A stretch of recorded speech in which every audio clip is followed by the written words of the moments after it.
All right, 1 minute and we'll begin.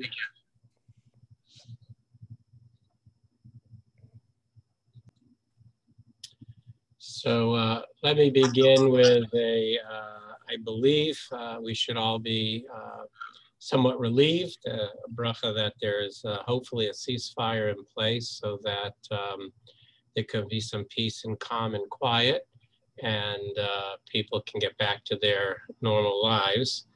And hopefully we won't have a repeat of this, and hopefully lessons will have been learned all around. All right, Parshat Naso deals with a lot of human nature and human psychology embedded in all of the fanfare to raise up all of Bnei Israel, Nasoet Rosh Bnei Israel, by counting them, counting the Leviim, which is the end of the census from last week's Parsha. It says, Nasoet Rosh, lift up the heads, everybody counts, make everybody feel important, because everybody is important. Every human being is important. That's part of the message. And of course, we have the Birchat Kohanim in this week's Parsha, which I'm not going to speak about, the priestly blessings. I speak about that almost every year. I'm not going to speak about the gifts that were brought by the Nesi'im, by the princes, which was the last set of gifts, contributions that were made to the Mishkan, to the sanctuary. Well, we know that each one of them brought the same gift. There's a whole discussion about that. I want to give three little mini thoughts that all speak to this idea of the underlying psychology and thoughtfulness embedded in the Torah and some of its laws. So the first one that I want to start with really seems to be a repetitive halacha. We have a halacha, we have a law back in Parshat Emor, back in Vayikra, chapter 27, that basically says that God spoke to Moshe saying, when a person sins and commits a trespass is an avon, commits a transgression against God by dealing deceitfully with his fellow in a matter of deposit or pledge or robbery. Basically, if a person either steals from another person, doesn't properly watch the property that they said they were going to watch, right? Somebody deposits something with them. Maybe they stole it. Maybe they were negligent. Maybe it was lost. Maybe it was stolen. But it all deals with these matters of a monetary kind of responsibility. And the person swears falsely, maybe. The person says, I swear I had nothing to do with it. I don't know what happened to it. I didn't take it. In all of these laws, we're told that there is a penalty if the person is found guilty. There is a penalty. Now we have a repetition of that in this week's Parsha. The verse reads as follows: right, V'daber Shem el Moshe lemor. God spoke to Moshe saying, when a man or a woman commits any wrong towards a fellow man, thus breaking faith with the Lord, and that person realizes his guilt. So in other words, that person feels bad that he was deceptive or stole something for another person. And he feels, in a sense, not only did he wrong the person, but it was also a sin against God, right? As religious personalities, we shouldn't do that, because every sin against fellow man is a sin against God. Which, by the way, is how we learn. We have mitzvot ben adam lachavero, mitzvot between man and fellow man, and mitzvot ben adam lamakom, commandments between man and God, like Shabbat and other things, kashrut. Those are laws between us and God. And I often ask students and others, members, what's more severe, a sin against God or a sin against a fellow man? Inevitably, most people say a sin against God. The answer is not so, because every sin against man, a fellow man, is also a sin against God. So he says that so what happens is he shall confess the wrong that he has done. So if I stole something, I make confession. He shall make restitution in the principal amount, right? I make restitution, and you add 1/5, giving it to whom he has wronged. So if I stole something from somebody and I self-admit it, I have to pay back what I stole plus 20%. So this is called chomesh. Okay, but here's what Rashi adds. Rashi says as follows. The reason why it is, so why is this law repeated here? It also mentions giving back 1/5 in Vayikra. He says, if they confess, which teaches that one is not liable to pay the extra 1/5, right, or to bring a guilt offering if he was convicted by witnesses. So wait a minute. Understand the following. I only give an extra 1/5, extra 20%, and I only have to bring an offering if I self-admit my guilt. Shouldn't it be the other way around? If I brought to court, I deny it, witnesses come, right, and the witnesses prove that I'm lying, right, that I did do it, then I should be penalized. Then I should have to bring an offering. Why does the Torah say I only bring an offering and I only have to pay the 20% when I self-admit? So if any of you remember Rabbi Ruvain Bulka, I had him once as a scholar in residence out in Oakland. Some of you probably have had him here in Columbus once upon a time, wrote many books. He was in Ottawa, Canada. He passed away just fairly recently, during COVID actually. He had a beautiful insight. He says that the person who admits really wants to rehabilitate from his actions. And a person that's seeking rehabilitation needs and wants to do something concrete. He wants to do something concrete materially, and he wants to do something concrete spiritually. We see this most often in people who are overcoming addiction. If you know anything about the 12 steps, right? Part of the 12 steps is to make, it has to do, there's a spiritual component with God, but there's also this idea of making restitution to the people that you have harmed as a result of your addiction. Part of the idea of rehabilitation isn't just saying, okay, I admit it. In order for me to really concretize that rehabilitation, to really change my nature, if I do something or have to give something of a concrete material nature, and I have to do something spiritually, this helps me in my rehabilitation. It helps kind of concretize the rehabilitation. So according to Rabbi Bulka, Rashi is alluding to this, that this only happens when you self-admit, not when you're found guilty. In fact, the penalty is much greater. If you're found guilty, you have to pay double, right? You pay restitution plus the equal amount. You pay double. So that's thought number one. Along similar lines, one of the main most discussed themes in Parsha Naso is that of the Nazir. Now, who is the Nazir? The Nazir is the person who takes an oath, right? That person takes an oath not to cut their hair, not to drink any or eat any grape products, not to drink any wine, and not to come in contact with a dead body, even even for family members, right? And that person is called kadosh. That person is called holy, although it's not clear what exactly, whether they're considered a sinner or not. And most often when we discuss the Nazir, we talk about a person who also is trying to overcome some addictive behavior.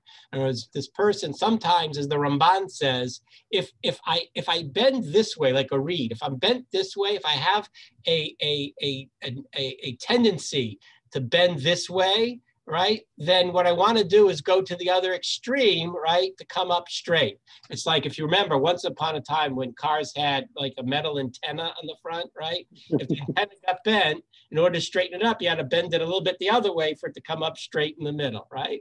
So that's a classical understanding of the Nazir. But the Avnei Miluim, a medieval commentary says as follows. He asks a question.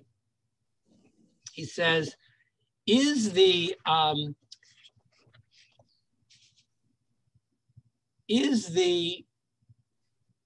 person, is it because the person wants to be holy?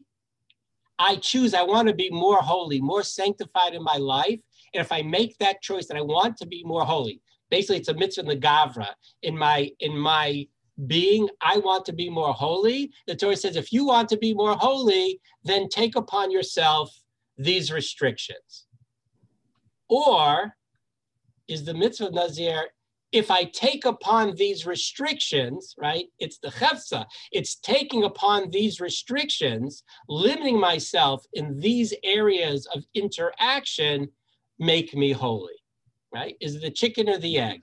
Is it my desire to be holy that the Torah says, take upon yourself these commandments, these restrictions, or is it the other way around? And that also has to do a little bit, it depends on the person. It could be one time, for one person, it could be one way. For one person, it could be the other way. In other words, some of us are able to look at ourselves and say, I know what I want to aspire. I know what the problem is. And I just, you know what, if I make a commitment, if I have the willpower to be more holy, and the Torah says, well, then you take upon these restrictions and that will elevate you. Others, it's a matter of, I can't do it on my own. If I take upon myself these restrictions, I take upon myself these behaviors, and maybe I can get these behaviors to become ingrained within me, and they will change who I am. You get the difference? And by the way, this might be very similar to what Maimonides calls the classic machloket of the Chassid Me'ula and a Moshel Benafsho. There's the person who is, has a self-esteem and willpower that he can determine who he is. The other person is the one that has to work really, really, really hard to overcome their inclinations. I know I have proclivities, and if I don't work really hard, if I don't have a framework to keep me from leaning towards these proclivities, like even great sages struggle with this. In fact, where does Maimonides discuss this? He discusses this in the famous confrontation between Joseph and Yehuda at the end of the Joseph story, right? With the sale of the brothers and Binyamin, and when Yehuda stands up and Yosef, and they're confronting each other, basically these are the two characteristics. Yosef was always the person who was who understood himself. He never wavered in who he was and what he was, whether he was in prison, whether he was in Potiphar's house, right? He spoke in the name of God. He knew who he was. Judah, if you remember, he had the whole story of Yehuda and Tamar. He had weaknesses, he had proclivities. He had to work to overcome who he was. But ultimately, of the two brothers, which one became the dynasty? Which one did the kings come from? From Judah, who had to work hard to overcome his inclinations, right? He needed the framework of do's and don'ts, right? Don't cut your hair, don't drink wine, don't come in contact with it. He needed a framework in order to bring out his holiness. Whereas Yosef was able to determine his holiness, and therefore, as a result of that, there were certain commandments maybe that should be fulfilled. That also has to do with human nature.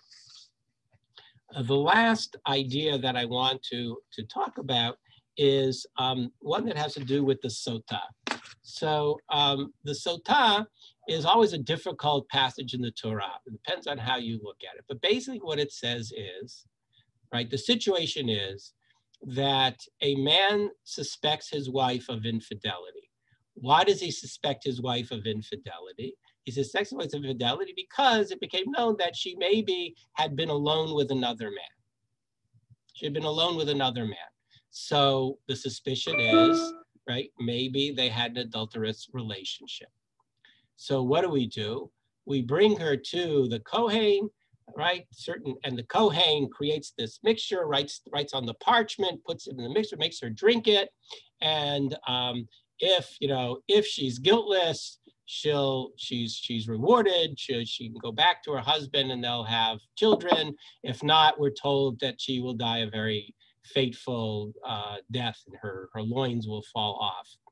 So, the question that is raised is why does the Torah go through this whole thing with this whole kind of ritual, so to speak? Why doesn't it just say witnesses, no witnesses? What if even if there are witnesses that testify, why don't we just say, let witnesses testify that, she didn't do anything, right? Or let her be, a person could be an Eid Echad for themselves. Why can't she just be believed for saying nothing happened? Why do we have this ritual? So here is really a very deep insight. The Emet Yaakov Kamenetsky suggests this. He says, when it comes to matters of fidelity, once a suspicion enters into a partner's mind, it's very hard to overcome those suspicions. Says the Emet Yaakov, he says the ritual of the Sotah is not for the purpose of finding her guilty and punishing her. It's just the opposite. It creates a ritual that will guarantee that she is guiltless and that her husband will not remain suspicious, will not have doubts in his mind. Because when it comes to matters of love and fidelity, once there is suspicion, it is so hard to remove that. It's so hard to trust the other person.